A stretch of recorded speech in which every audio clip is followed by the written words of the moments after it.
आजकल के educated and financially progressive Indian youth ने म्यूचुअल फंड्स या एसआईपी का नाम कहीं ना कहीं तो सुना होगा। आप में से कुछ को इन टर्म्स का मतलब पता होगा और कुछ को नहीं। तो चलिए आज के इस वीडियो में म्यूचुअल फंड्स क्या होते हैं और इनसे रिलेटेड कुछ टर्म्स को डिस्कस करते हैं। म्यूचुअल फंड को ब्रेक करें तो म्यूचुअल यानी हम सबका और फंड यानी कि पैसा, मतलब हम सबका मिला जुला पैसा जब एक साथ पूल होता है और स्टॉक मार्केट जैसे किसी मार्केट में इन्वेस्ट होता है तो इसको म्यूचुअल फंड बोलते हैं। म्यूचुअल फंड में एक कंपनी होती है जिसको एसेट मैनेजमेंट कंपनी कहा जाता है। अब जैसे इस कंपनी का नाम बताता है कि ये कंपनी सारे निवेशकों का पैसा इकट्ठा करती है और उस पैसे को मार्केट में इन्वेस्ट करती है। एएमसी पैसे को डिफरेंट डिफरेंट सिक्योरिटीज़ जैसे स्टॉक मार्केट, डेट इंस्ट्रूमेंट्स या कमोडिटी मार्केट में इन्वेस्ट करती है। एएमसी के पास फंड मैनेजर्स होते हैं जिनको स्टॉक मार्केट की बहुत अच्छी एंड अपडेटेड नॉलेज होती है, जिसके बेसिस पर ये लोग इमीडिएटली डिसीजंस ले सकते हैं। मतलब ये कंपनी स्पेशलिस्ट होती हैं ये ट्रैक करने में कि स्टॉक मार्केट के किन स्टॉक्स में इन्वेस्ट करने से अच्छे रिटर्न्स मिल सकते हैं, और ये एनालिसिस करके उन स्टॉक्स में इन्वेस्ट करते हैं जहां रिटर्न्स मैक्सिमम आ सकें।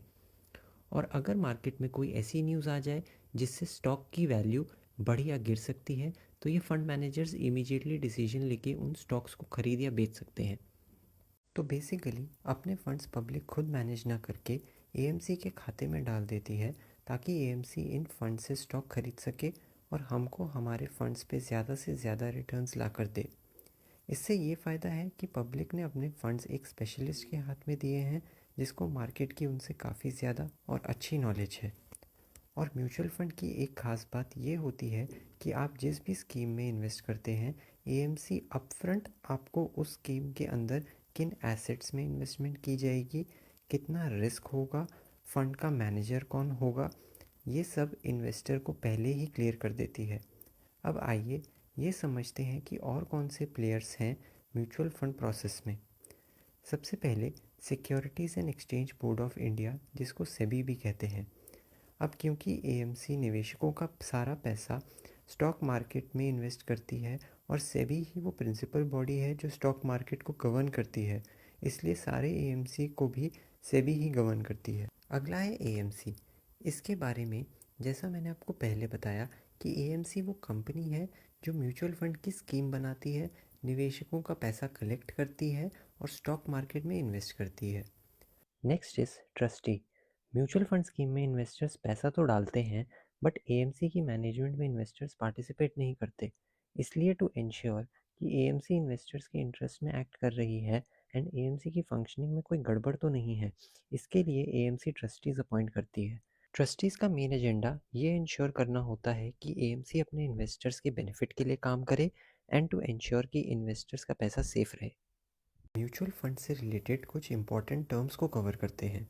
सबसे पहले आती है नेट एसेट वैल्यू या एनएवी।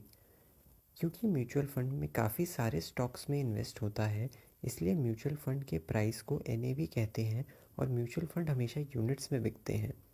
इसका एक एग्जांपल लेते हैं जिसमें एएमसी ने स्टॉक मार्केट में 2 लाख रुपए इन्वेस्ट किए और इन फंड्स के अगेंस्ट इन्वेस्टर्स को 10,000 यूनिट्स इशू किए। तो इस स्कीम की एनएवी आई 20 रुपये। अब एक महीने में शेयर्स ने अच्छा परफॉर्म किया और इन्वेस्टमेंट 2 लाख से बढ़कर हो गई 2,10,000 रुपये की। अब यूनिट्स तो सेम रहे क्योंकि एएमसी ने नई यूनिट्स तो इशू नहीं किए। अब इस स्कीम की एनएवी 21 रुपये हो गई। तो आपने जिस स्कीम का एक यूनिट 20 रुपये का ख़रीदा था अब उसकी वैल्यू बढ़कर 21 रुपये हो गई। अगला टर्म है exit load and lock in period. अब हर म्यूचुअल फंड स्कीम का एक pre defined lock in period होता है जो आपको इन्वेस्टमेंट के टाइम पे बताया जाता है। अगर आप उस लॉक इन पीरियड एक्सपायर होने से पहले अपना पैसा म्यूचुअल फंड स्कीम से विड्रॉ करते हो तो एएमसी आपके यूनिट्स की सेल प्रोसीड्स का कुछ परसेंटेज अमाउंट डिडक्ट करती है। इसका रीज़न ये है कि आपके सडन विड्रॉल से एएमसी की इन्वेस्टमेंट प्लानिंग डिस्टर्ब होती है, इसलिए एएमसी आपसे एग्जिट लोड लेती है। एग्जिट लोड नॉर्मली एक पेनल्टी के तौर पे लिया जाता है to discourage withdrawal of investment before lock in period. आप जब भी कोई म्यूचुअल फंड खरीदते हो तो एएमसी आपको अपफ्रंट उसका exit load and lock in period भी क्लियरली बताती है। Next is expense ratio. अब देखो, एएमसी इतनी बड़ी कंपनी होती है जिसने इतने सारे फंड मैनेजर्स को सैलरी देनी है, ऑफिस का रेंट देना है, documentation and other legal procedures follow करने हैं। तो इन सारे एक्सपेंसेस को मीट करने के लिए एएमसी आपकी इन्वेस्टमेंट से कुछ परसेंटेज काट लेती है अपने एक्सपेंसेस को मीट करने के लिए। हर स्कीम का एक्सपेंस रेशो वेरी करता है। एएमसी अपना डेली एनएवी इस एक्सपेंस रेशो को डिडक्ट करने के बाद ही पब्लिश करती है। एसेट मैनेजमेंट या एयूएम किसी भी म्यूचुअल फंड स्कीम के इन्वेस्टमेंट्स की total market value is known as assets under management. अगर किसी स्कीम का एयूएम 100 करोड़ है, इसका मतलब ये होता है कि उस स्कीम की इन्वेस्टमेंट की मार्केट वैल्यू टोटल 100 करोड़ की है। होप कि इस वीडियो से आप सबको म्यूचुअल फंड्स का कॉन्सेप्ट क्लियर हुआ होगा। See you in the next video. Thank you.